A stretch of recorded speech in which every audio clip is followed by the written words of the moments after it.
اجازت دی گئی ہے ان لوگوں کے لیے جن کے ساتھ قتال کیا گیا۔ کس چیز کی اجازت دی گئی؟ یعنی قتال ہی کی اجازت دی گئی، بِأَنَّهُمْ ظُلِمُوا، اس سبب سے کہ ان پہ ظلم کیا گیا ہے۔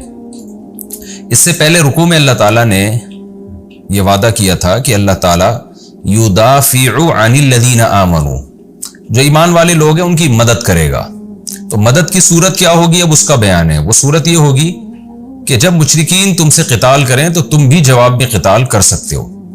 شروع میں مسلمانوں کو اجازت نہیں تھی قتال کرنے کی۔ مکہ میں آپ کو پتہ ہے قرآن بار بار کہتا تھا کہ فَاصْبِرُوا، صبر کرو، وَمَا صَبْرُكَ إِلَّا بِاللَّهِ، اللہ سے مدد مانگو صبر کی، اور برائی کا جواب وَجَزَاءُ اِدْفَعْ بِالَّتِي هِيَ أَحْسَنُ، جب کوئی تم سے برا سلوک کرے تم جواب میں اچھا سلوک کرو۔ تو یہ احکام تھے۔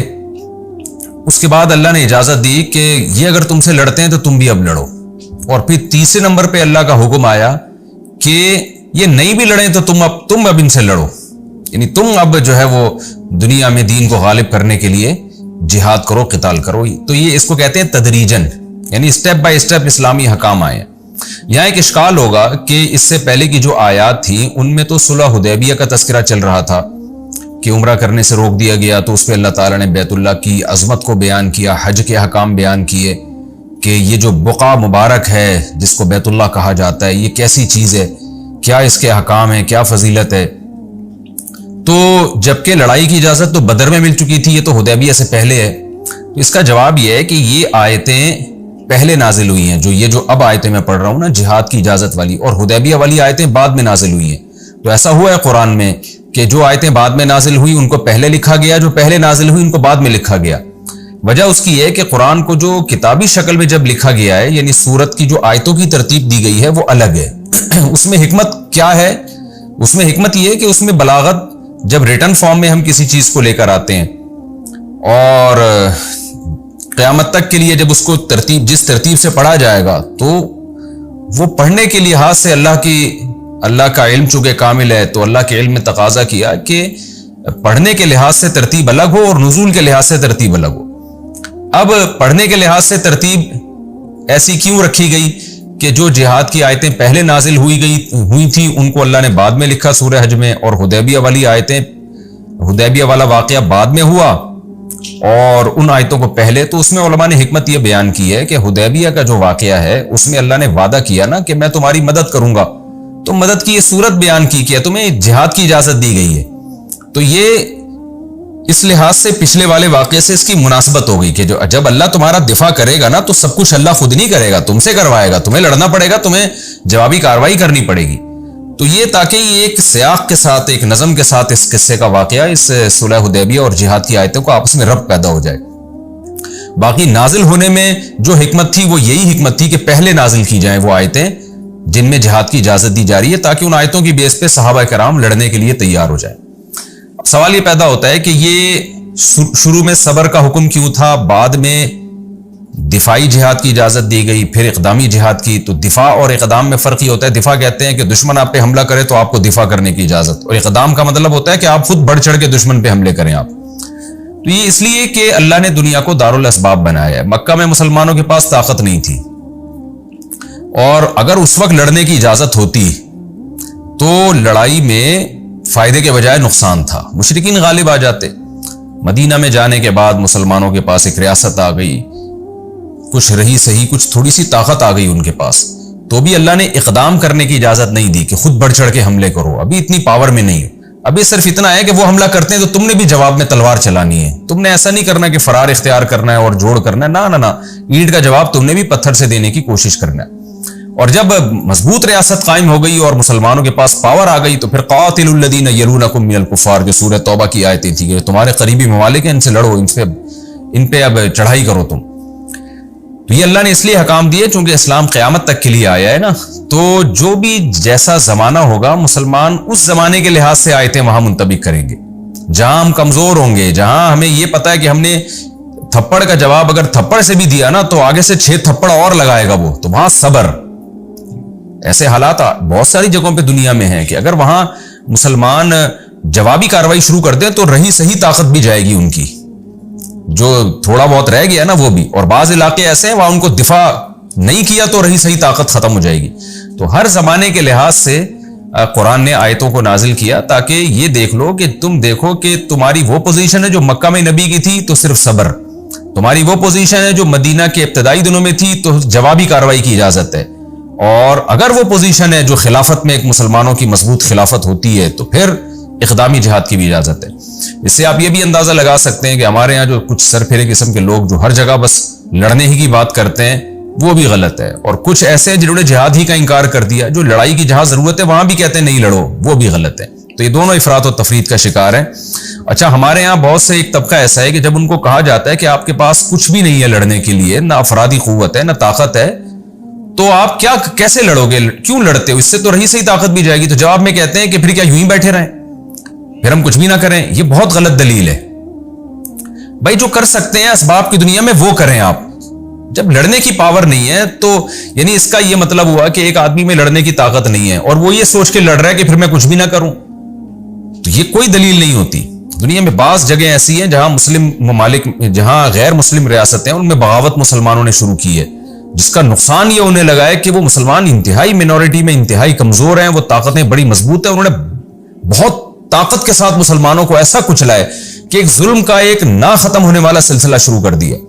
جب وہاں کے مسلمانوں کو سمجھایا جاتا ہے بھائی تم معاہدہ کر کے آرام سے بیٹھو، مت لڑو، تو وہ کہتے ہیں کہ کیا ہم آرام سے بیٹھے رہیں، کیا ہم یہ شہداء کا خون جو ہے رائے گاں جانے دیں.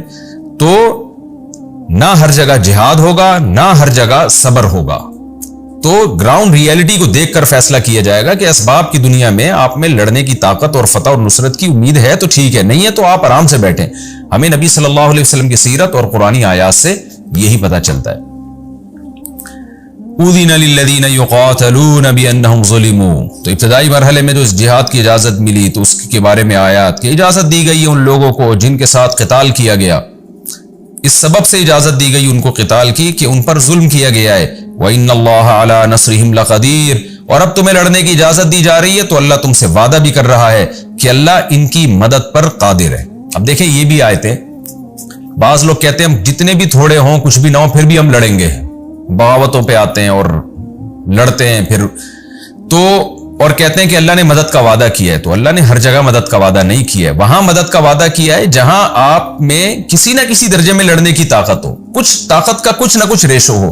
کتنا ریشو ہو اس کو سورہ توبہ میں سورہ انفال میں تفصیل سے ڈیٹیل سے بیان کر چکا ہوں کہ آدھی اور ڈبل کی کم سے کم یہ ریشو ہو، یعنی ان کی پاور آپ سے ڈبل ہو اور آپ کی کم سے کم اس کی نسبت آدھی ہو. تو یہ کم از کم درجہ ہے لڑائی کی اجازت کے لیے. وَإِنَّ اللَّهَ عَلَى نَصْرِهِمْ لَقَدِيرٌ. اللہ ان کی مدد پر قادر ہے. الَّذِينَ أُخْرِجُوا مِن دِيَارِهِمْ. یہ وہ لوگ ہیں جن کو ان کے گھروں سے نکالا گیا. صحابہ کرام کو لڑائی پر ابھارا جا رہا ہے کہ تم پر ظلم کیا، تمہیں تمہارے گھروں سے نکالا، بغیر حق، ناحق نکالا. إِلَّا أَن يَقُولُوا. صرف اس بات پہ کہ یہ لوگ یہ کہا کرتے تھے ربنا اللہ، ہمارا رب اللہ ہے. ایک نظریاتی اختلاف ہے ان کا. آپ ان کے مذہب کو فالو نہ کرتے تو ان کو بھی اپنے مذہب پہ چلنے دیتے جو توحید پرست لوگ ہیں. آپ کہتے ٹھیک ہے جی لکم دینکم ولی دین، تو یوں کہہ دیتے، لیکن نہیں، ایسا ظلم کیا کہ ان کو ان کے گھروں کے چھوڑنے پر مجبور کیا. آگے اللہ فرماتے ہیں کہ سوال پیدا ہوتا ہے یہ کیسا اللہ ہے جو اپنے بندوں کو تلوار اٹھانے کا حکم دے رہا ہے، اپنے بندوں کو لڑنے بھڑنے کی اجازت دے رہا ہے. اللہ تو امن والا ہے اور اسلام تو امن کا مذہب ہے. تو اللہ اس کا جواب دے رہے ہیں کہ اگر ہم اپنے بندوں کو تلوار اٹھانے کی اجازت نہ دیں تو مذہب مخالف لوگ تو بموں کا استعمال کر کے مذہب کا دنیا سے بالکل خاتمہ کر دیں، نیست و نابود کر دیں.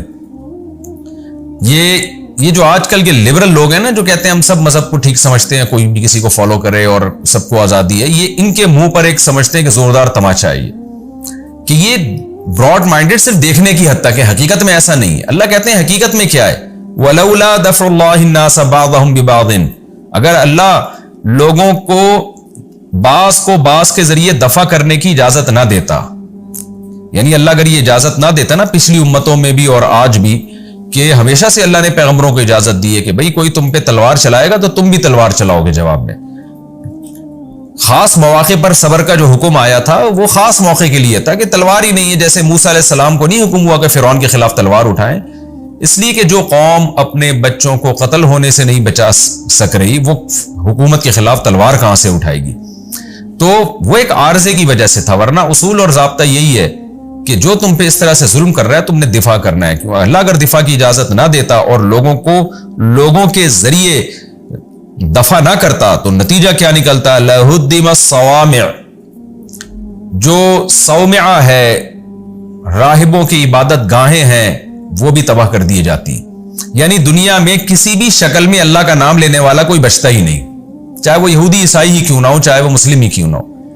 تو کسی بھی شکل میں خدا کا نام لینے والے لوگ محفوظ ہی نہ رہتے. لبرل لوگ، ملحد لوگ خدا کے نام اور اس کا تذکرہ دنیا سے مٹا دیتے. تو یہ تو اللہ نے مذہبی لوگوں کو لڑنے کی اجازت دی ہے، جس کی وجہ سے کچھ نہ کچھ کسی نہ کسی شکل میں خدا کا نام زندہ ہے، اور وہ جگہ زندہ ہے جہاں خدا کا نام لیا جاتا ہے، اللہ کا نام لیا جاتا ہے. لہدم الصوامع، تو اللہ فرماتے ہیں کہ جو عیسائیوں کے جو راہبوں کی عبادت گاہیں ہیں وہ بھی تباہ کر دی جاتی. وبیع، اور عیسائیوں کے جو چرچ ہیں، جو عام عبادت گاہیں ہیں وہ بھی تباہ کر دی جاتی. وصلوات، اور یہودیوں کی عبادت گاہیں بھی تباہ کر دی جاتی. ومساجد یذکر فیہا اسم اللہ کثیرا، اور وہ مسجدیں بھی تباہ کر دی جاتی ہیں جن میں اللہ کا بہت کثرت سے نام لیا جاتا ہے. اس میں مسجد کی فضیلت بھی بیان کر دی گئی ہے کہ ان تمام عبادت گاہوں میں خدا کا نام، اللہ کا نام اتنی کثرت سے نہیں لیا جاتا جتنا مسجدوں میں لیا جاتا ہے. تو 5 ٹائم اذانیں ہوتی ہیں، 5 ٹائم اللہ کو یاد کیا جاتا ہے. اس کے علاوہ بھی لوگ عبادت کرتے ہیں مسجد میں. تو یہ ساری وہ جگہیں جہاں اللہ کو یاد کیا جاتا ہے سب ملیا میٹ کر دی جاتی. لیکن وَلَيَنْصُرَنَّ اللَّهُ مَن يَنْصُرُهُ، اللہ ضرور اس کی مدد کرے گا جو اللہ کی مدد کرے گا.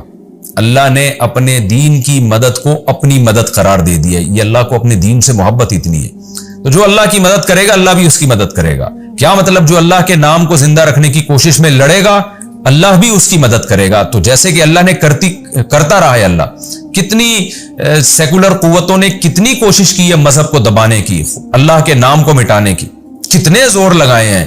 رشیا کو دیکھ لینا، کیا کچھ ظلم نہیں کیا تھا اس نے.